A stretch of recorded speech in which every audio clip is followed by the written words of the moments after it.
여러분 반갑습니다. 오늘도 새벽 돌베개에 나오신 모든 성도님들을 주님의 이름으로 환영합니다. 주의 은혜로 우리 모두가 또 2025년의 마지막 달인 12월을 이렇게 시작하게 됩니다. 그리고 오늘부터 또 대림절에 저희가 시작이 되는데 이 은혜의 시간들을 하나님의 말씀을 묵상하면서 잘 지나가는 또 우리 모두가 되면 정말 좋겠습니다. 오늘 우리에게 주시는 하나님의 말씀은 느헤미야 10장 1절의 말씀입니다. 서명한 사람들은 다음과 같다. 아멘.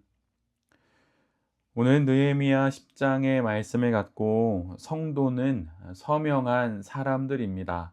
성도는 서명한 사람들입니다. 라는 제목으로 함께 하나님 말씀을 나누도록 하겠습니다. 오늘 우리가 함께 보는 본문은 어제의 말씀인 9장 38절에 이어지는 말씀입니다. 어제 말씀에서 이스라엘의 모든 백성들은 하나님과의 언약을 다시 한번 굳게 세우고 그것을 글로 적습니다. 그리고 나서 모든 백성들을 대표해서 지도자들과 레위 사람들과 제사장들이 그 위에 서명을 하게 되지요. 이 말씀을 그대로 받아서 오늘 본문 1절이 시작된 것입니다. 서명한 사람들은 다음과 같다라고 말이죠.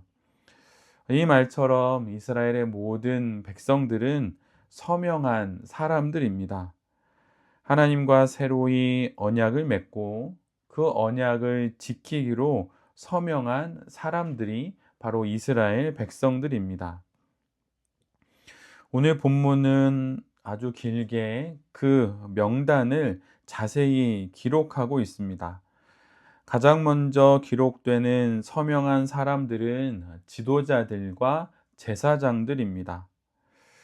이스라엘의 지도자들은 권한과 권력의 가장 정점에 있지만 동시에 하나님 앞에서의 책임의 가장 앞에 서 있는 사람들이기도 합니다. 그래서 그들이 가장 먼저 이 율법에 대한 준수의 내용을 가장 먼저 서명하게 되는 것이지요. 그 뒤를 이어서 레위인들이 기록됩니다. 제사장들과 함께 이스라엘 백성들의 신앙적인 순수함과 정결함을 이끌어가야 할 그 레위인들이 서명을 합니다. 그 다음은 백성들의 지도자들로서 백성들 가운데 있는 지도층에 속하는 사람들이 서명을 합니다. 그리고 가장 마지막으로 나머지 백성들이 서명하게 되지요. 이로써 이스라엘에 속한 모든 사람들이 하나님의 종 모세가 전해준 하나님의 율법을 따르기로 하고 하나님의 모든 계명과 규례와 율법에 복종하기로 서명을 합니다. 그리고 만약 이것을 어기면 저주를 받아도 좋다는 그런 맹세까지 하게 됩니다.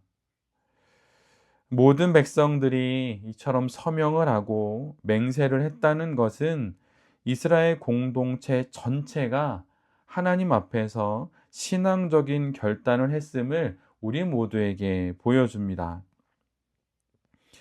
우리가 함께 보는 새번역 성경에서는 서명 이렇게 표현되어 있지만 개역 개정에서는 봉인 이렇게 기록합니다.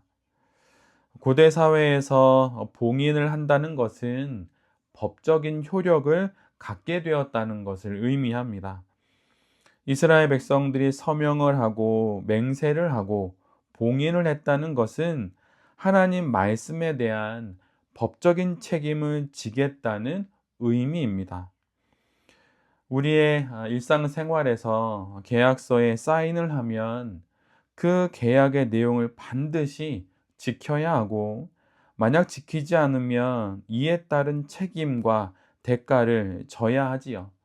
이와 같은 내용이 바로 오늘 본문의 내용인 것입니다. 하나님의 율법에 사인을 했다는 것은 그 율법이 말하는 책임과 권한을 모두 받아들이고 따르면서 준수하겠다는 그런 말입니다. 즉 율법에 순종하겠다는 그런 표시인 것이죠. 바로 이 일에 모든 이스라엘 백성들이 참여한 것입니다. 이 일의 가장 앞에는 지도자들과 제사장들이 따릅니다. 그리고 가장 마지막으로는 백성들이 따릅니다. 지도자들은 본을 보였고 모든 백성은 그 본을 따라갑니다. 지도자들은 예시가 되었고 백성들은 순종으로 응답하는 것입니다. 우리가 속한 교회에서 재직회나 공동의회를 하면 어느 안건에 대해서 동의와 제청을 묻습니다. 오늘 본문에서 지도자들은 율법의 내용에 가장 먼저 동의를 하고 나머지 모든 백성들을 제청을 한 것, 바로 이런 내용이 오늘 본문인 것이죠. 이를 통해 모든 이스라엘 백성들이 이 율법을 따르면서 인생을 살아가기로 결단한 것입니다. 세상 가치와 구별된 삶을 살아가기로 결정한 것이지요. 그래서 오늘 본문 후반부를 보면 서명을 한 이스라엘 백성들은 그 율법의 구체적인 실천의 내용들을 또한 기록하고 있습니다. 언약의 서명자로서 마땅히 해야 할 일들을 신실하게 감당할 것을 하나님 앞에서 고백합니다. 한 공동체가 세워지는 일들은 어느 한 사람으로 인해서 되는 일이 결코 아닙니다. 물론 뛰어난 리더가 있고 위대한 지도자가 있을 수 있습니다. 그러나 공동체 전체의 내실을 기하지 않으면, 그 리더가 사라지면 그 공동체는 와해됩니다. 그 대표적인 예가 바로 솔로몬 왕 이후의 이스라엘의 모습입니다. 솔로몬이 죽자 이스라엘은 둘로 나뉘었고 결국 이스라엘은 패망합니다. 위대한 리더가 있는 그 당시에는 공동체가 튼튼해 보이지만 내용이 채워지지 않은 공동체는 그 리더가 사라지면 그 실체를 그대로 드러내게 되는 것입니다. 그럼에도 불구하고 당연히 위대한 리더는 필요합니다. 그러나 반드시 뒤따라야 하는 것은 공동체의 모든 구성원이 성장하고 성숙해야 한다는 것입니다. 물론 리더만큼은 안 될 것입니다. 우리 중에 어느 누가 모세와 같이 될 수 있을까요? 우리 중에 어느 누가 여호수아 같은 그런 사람이 될 수 있겠습니까? 그렇게 되는 이유는 사실 리더는 그들이 갖고 있는 고유한 책임의 영역이 있고 또한 권한의 영향력이 있기 때문입니다.